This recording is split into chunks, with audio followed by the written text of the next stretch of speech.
우리가 매일 보는 뉴스 헤드라인, 그 이면에서는요, 지금 이 순간에도 기술 패권을 둘러싼 보이지 않는 전쟁이 벌어지고 있습니다. 여러 전선에 걸쳐 벌어지는 이 조용한 싸움이 바로 우리의 미래를 통째로 바꾸고 있는 거죠.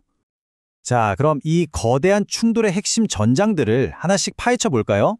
우리 손안에 있는 반도체부터 저 멀리 클라우드 속에 있는 AI, 그리고 앞으로 우리가 쓰게 될 돈의 미래까지 이게 전부 다 연결되어 있거든요. 첫 번째 전선은 바로 물리적인 전쟁입니다. AI의 심장이라고 할 수 있는 반도체 칩을 둘러싼 싸움이죠. 이 분야에서 거의 절대 강자잖아요. 엔비디아. 바로 이 엔비디아를 향한 아주 강력한 도전이 막 시작됐습니다. 자, 보세요. 한쪽에서는 미국 정부가 이 최첨단 칩 중국에 절대 못 줘 하면서 강력한 통제에 나섰고요. 다른 한쪽에서는 그럼 우리가 만들면 되지 하면서 알리바바 같은 거대 기업들을 필두로 기술 자립을 위한 엄청난 움직임이 일어나고 있는 겁니다. 월스트리트저널 보도를 보면 이게 정말 재밌는데요. 알리바바의 목표가 그냥 엔비디아 칩을 대체하는 걸 만드는 게 아니에요. 물론 더 범용성 높은 칩을 만드는 것도 중요하죠. 근데 진짜 핵심은 따로 있습니다. 바로 생산까지 중국 안에서 다 해결하겠다는 거예요.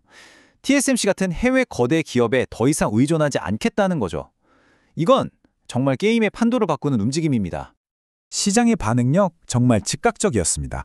이 소식이 딱 전해지자마자 월스트리트는 바로 움직였고요. 보시는 것처럼 엔비디아 주가는 그대로 타격을 입었죠. 이런 움직임이 그냥 알리바바 하나만의 생각이 아니라는 겁니다. 이건 더 큰 국가적인 전략의 일부라고 봐야 해요. 화웨이 창업자 같은 인물들이 우리는 칩 문제 걱정 안 해 라고 자신감을 내비치는 것도 다 같은 맥락에서 나오는 이야기입니다. 자, 근데요, 하드웨어 전쟁은 이야기의 절반에 불과합니다. 왜냐하면 아무리 최고의 칩이 있어도 그 위에서 돌아갈 가장 똑똑한 AI가 없다면 이건 그냥 비싼 돌덩이일 뿐이거든요. 이제 두 번째 전선, 소프트웨어로 넘어가 보죠. 여기서는 정말 예상치 못한 동맹과 거인들의 딜레마가 펼쳐집니다. 여기서 우리가 딱 하나 기억해야 할 게 있어요. 최고 수준의 AI 모델을 만든다는 게 이게 정말 상상 이상으로 어렵다는 겁니다. 돈이 많다고 다 되는 게 아니에요. 심지어 구글, 메타 같은 막대한 자원을 가진 거대 기술 기업들조차 이 문제로 지금 골머리를 앓고 있습니다. 메타를 한번 볼까요? 메타 AI, 한 달에 쓰는 사람이 10억 명이나 돼요. 엄청나죠?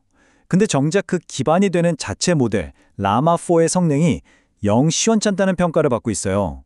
그러다 보니까 결국 어떤 생각까지 하냐면 차라리 경쟁사인 구글이나 오픈 AI의 기술을 빌려다 쓸까? 이런 고민까지 하고 있는 겁니다. 정말 뼈아픈 딜레마죠.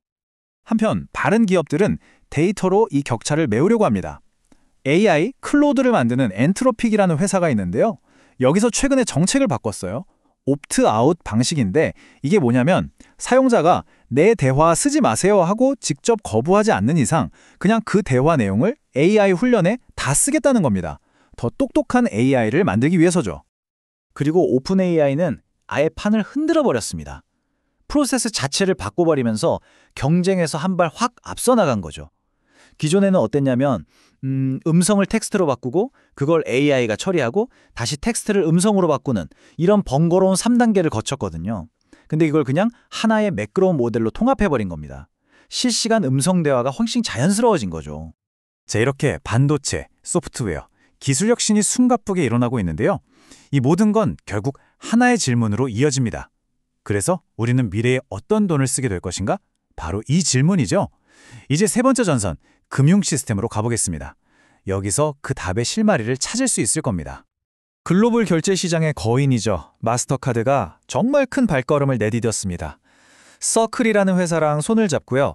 아직 디지털 결제가 초기 단계인 동유럽, 중동, 아프리카 같은 거대한 신규 시장에 USDC, EURC 같은 스테이블 코인 결제를 도입하기 시작한 거예요.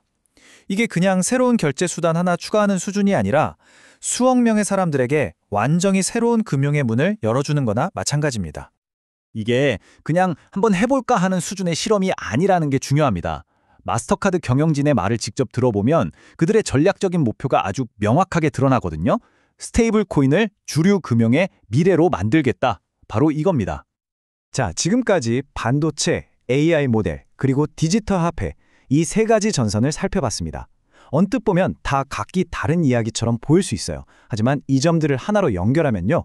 지금 벌어지고 있는 거대한 변화의 그림이 보이기 시작합니다. 그럼 이 모든 게 우리한테는 도대체 어떤 의미인지 그 파급 효과를 한번 제대로 짚어보죠. 자, 이 표를 보시면 그래서 이게 왜 중요한데에 대한 답이 나옵니다. 알리바바의 칩 개발, 이건 그냥 엔비디아와의 경쟁이 끝이 아니에요. 글로벌 공급망 전체가 흔들릴 수 있다는 신호탄인 거죠. 메타의 고민은요, AI 기술 격차가 이제는 따라잡기 힘들 만큼 벌어지고 있다는 걸 보여주는 거고요. 또 엔트로픽의 정책은 AI 발전과 우리 개인정보 보호 사이의 딜레마가 얼마나 심각한지를 드러내죠. 마지막으로 마스터카드의 움직임은 디지털 금융이 더 이상 변방이 아니라 주류로 편입되는 속도로 엄청나게 높이고 있다는 걸 의미합니다. 결국 이 모든 건요, 따로따로 일어나는 개별적인 사건이 아닙니다. 우리가 일하고 소통하고 돈을 쓰는 방식, 그 모든 걸 근본적으로 바꾸게 될 하나의 거대한 전쟁 속에서 벌어지는 전략적인 움직임들인 셈이죠. 그렇다면 우리에게 남는 질문은 딱 하나입니다. 이 거대한 기술 전쟁의 먼지가 가라앉았을 때 우리가 살게 될 세상은 과연 어떤 모습일까요?